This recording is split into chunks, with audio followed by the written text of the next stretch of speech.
What if you deleted 99% of your mouse till you're only left with the bare minimum?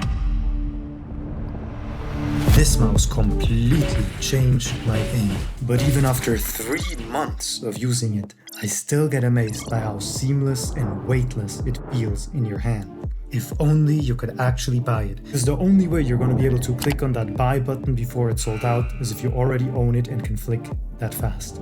However, that might all be about to change, because the next batch is going to be the biggest yet. I am 100% sure if they're going to be able to scale up production to meet demand, they could turn this product from a niche experimental toy for people who put their FPS ranks in their Tinder bio to the future of gaming peripherals as we know them. So, in this video, you're going to find out if this mouse is actually for you, even if you're more used to conventional shapes such as the G Pro Superlights.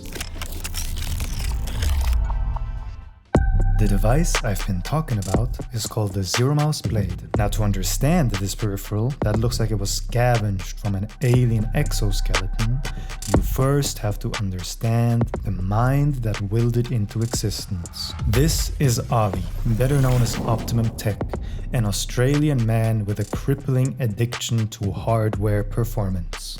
This is a man who chases refresh rates like I chased the last time I felt joy in a ranked lobby. 160Hz OLED, 480Hz, 500Hz, 540Hz, 720Hz. That doesn't even seem like a real number. From delidding CPUs to engineering custom 3D printed wind tunnels inspired by the automotive designs, Ali's channel is a years-long documentation of a single, uncompromising pursuit: the elimination of drag, of latency, of any lost microsecond of performance in every corner of the PC ecosystem. The ZeroMouse is the logical endpoint of that philosophy applied to the one variable FPS players obsess over above all else: their aim.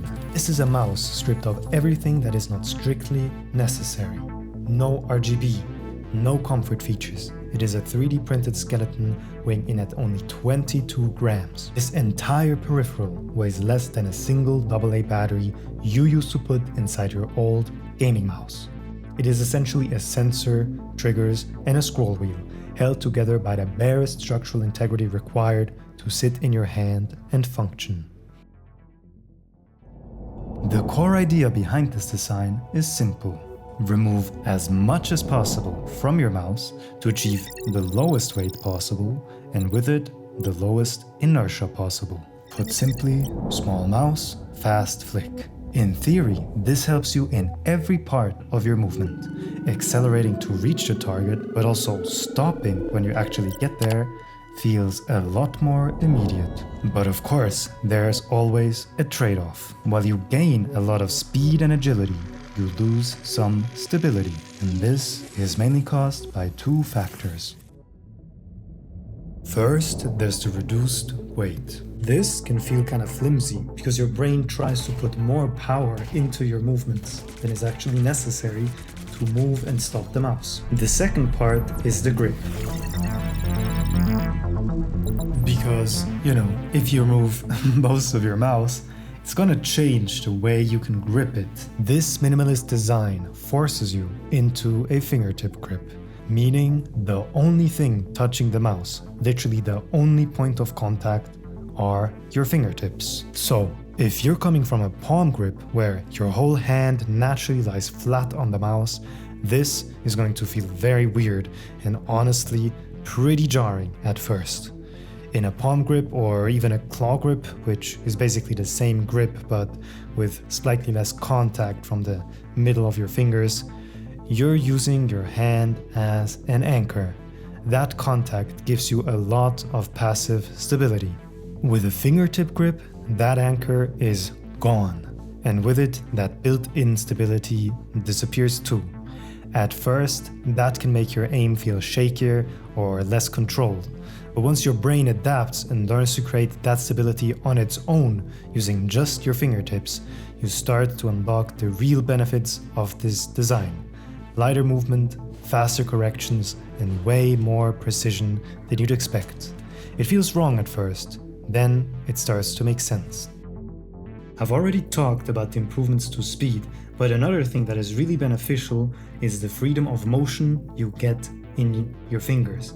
You can now curl your fingers to basically control the vertical movement of your mouse. This is incredibly OP when it comes to controlling small bursts of recoil, leaving your wrist and arm to basically shoot a gun that now feels like it doesn't even have any recoil to begin with. But if you're already fingertip grip pilled, let me tell you what still makes this mouse stand out compared to other small fingertip mice. Any other fingertip mouse that I've tried in the past really amplified the problems of the style, mainly that they felt like they wanted to fly out of my hand. Especially in tense, panicky situations, I would sometimes end up in these weird, unbalanced situations where I had to like either re-grip the mouse or just aim with a really weird kind of like lost grip, which was just not great. However, with the way that the ZeroMouse is balanced, I never run into this problem. The grips are designed